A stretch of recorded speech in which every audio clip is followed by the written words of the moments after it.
Right, there's always been something that sticks with me in The Hobbit, and that is Bilbo's clock. Bilbo's clock should not exist in The Hobbit. In Middle-earth, or in any of them. So what do we mean? So, okay, Thorin Oakenshield is at Bilbo's house in Bag End, and they're about to set off on the journey. Bilbo's asleep, they've all gone off to the Green Dragon. Bilbo wakes up, has his breakfast, and Gandalf comes in. And this is what he says.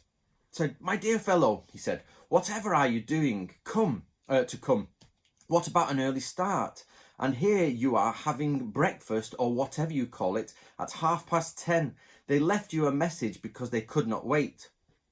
"What message?" said poor Mr. Baggins, all in a fluster. "Great elephant," said Gandalf. "You are not at all yourself this morning. You have never dusted the mantelpiece." "What's that got to do with it? I have enough to do washing up for 14. If you had dusted the mantelpiece, you would have found this just under your clock," and said Gandalf, handing Bilbo a note. So, mantelpiece clock. First of all, I don't think mantelpiece is an old word. So mantelpiece is, if you don't know, it's something that goes above your fire. Not many people have it nowadays. And this was sort of Victorian fires. I have got an Inglenook fire. Let me show you. So that is an Inglenook. That's modern, but that is an Inglenook fire there. And they're big. And it was actually in Victorian times, or getting towards them, that fires got smaller and you could put a mantelpiece surround around it. And of course, people put clocks on the top of the mantelpiece. Now, around this time as well, Gandalf says something like a pop gun. I can't quite find it, but he says like a pop gun, you know, for children's pop guns. And pop guns don't exist in Middle-earth, so Gandalf shouldn't be able to say that. But also, the fact that there's a clock in Bilbo's house means that there is mechanisms in Middle-earth, clock mechanisms, but it's, to my knowledge anyway, it's not mentioned anywhere else.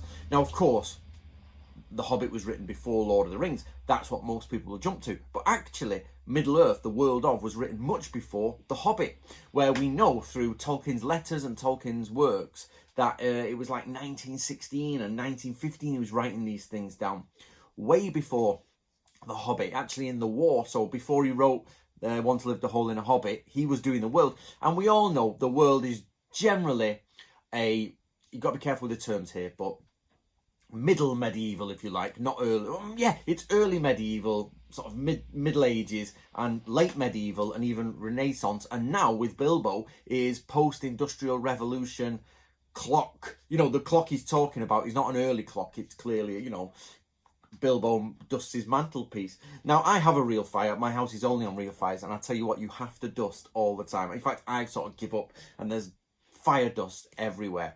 So the fact that people did used to wake up in the morning and dust their mantelpieces is quite interesting, and nobody really does it anymore. But the clock, so you can imagine the Riders of Rohan are pretty much based around the year 1000 in our sort of world. You know, they're very much Norse Viking raiders, if you like, but a little bit more. They've mixed a little with late medieval stuff. So you could say Christianized Vikings or even Normans. But they're so far away from a sort of mechanized clock that it's unbelievable. And of course, then you get the wild men who are sort of like really brutally early medieval period, Dark Ages is how we used to call it, the Dark Ages. So this Bilbo's clock and the Gandalf talking about a pop gun stand out somewhat chronic. They really do stand out. So what do you think, guys? Let me know what you think in the comments below about Bilbo and his clock. How does this clock even exist in the world? I don't understand. What do you think?